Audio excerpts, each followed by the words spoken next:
sejahtera dari Allah Bapa itu yang melampaui segala akal dan pikiranmu dalam Kristus Yesus Tuhan kita. Amin. Umat yang dikasihi dalam nama Yesus Kristus, firman Tuhan buat kita hari ini, Minggu sesudah perayaan Natal, tertulis dalam kitab Injil pasal 2 ayat 25 sampai ayat 32. Saya akan bacakan buat kita.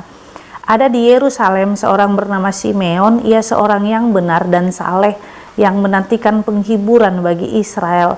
Roh Kudus ada atasnya, dan kepadanya lah telah dinyatakan oleh Roh Kudus bahwa ia tidak akan mati sebelum ia melihat Mesias, yaitu Dia yang diurapi Tuhan. Ia datang ke bait Allah dan Roh Kudus ketika Yesus anak itu dibawa masuk oleh orang tuanya untuk melakukan kepadanya apa yang ditentukan hukum Taurat. Ia menyambut anak itu dan menatangnya sambil memuji Allah, katanya, "Sekarang Tuhan, biarkanlah hamba-Mu ini pergi dalam damai sejahtera, sesuai dengan firman-Mu.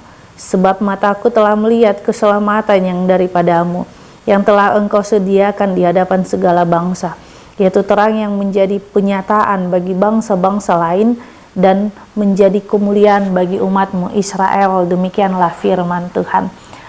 Umat yang dikasihi dalam nama Yesus Kristus, hari ini kita belajar daripada Simeon.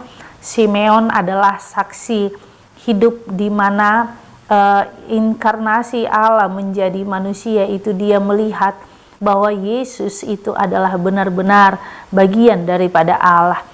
Oleh karena itu kita melihat bagaimana Simeon yang sudah ditentukan Allah untuk melihat bukti nyata karya Allah di dalam dunia ini. Selain daripada karya Allah dari segi penciptaan, disinilah bagaimana karya Allah dalam segi inkarnasi itu sendiri, Dia menjadi manusia.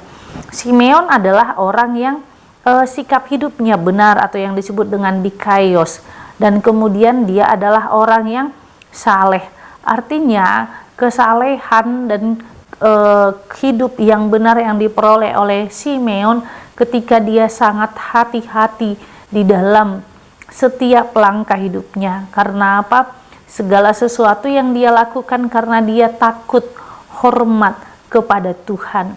Sikap kesalehan daripada Simeon itu menunjukkan kedalaman hidup rohaninya, di mana arah hidupnya itu adalah kepada Allah. Arah hidupnya itu adalah bagaimana Mesias yang akan datang. Sehingga di dalam kehati-hatiannya itu, hubungannya yang dekat kepada Tuhan, dia dinubuatkan untuk melihat Yesus adalah Tuhan. Perjumpaan Yesus dengan Simeon yang ada di bait Allah itu adalah bagaimana Allah berkenan atas umat manusia. Bagaimana Simeon di dalam pengharapannya, di dalam penantiannya, di situ dia menjadi orang yang kudus. Bukan berarti di dalam penantiannya dia bosan dan lalu serupa dengan dunia ini.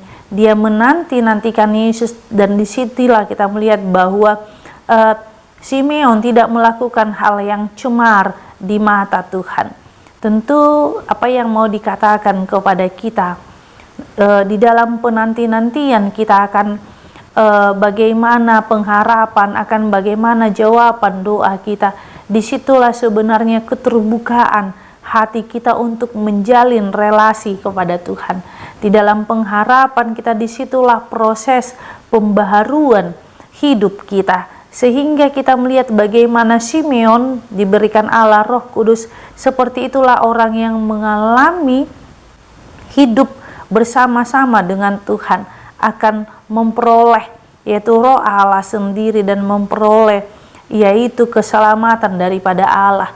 Karena di dalam penantian itulah kita menaati atau menata kehidupan kita, sehingga kita selalu diperbaharui dan berusaha untuk berbuat yang baik di hadapan Tuhan, tidak mengecewakan Tuhan. Sekalipun kita mungkin di tengah-tengah orang-orang yang tidak care satu sama lain, tetapi Yesus sangat peduli kepada kita.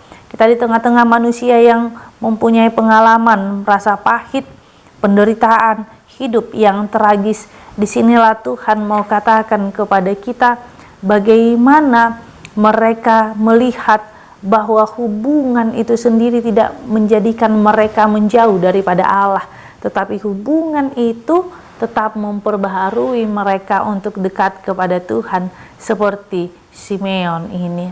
Oleh karena itu, mari mengakhiri tahun 2024 ini menuju tahun 2025 tetap dengan pembaharuan hidup, tetap dengan damai sejahtera yang daripada Allah.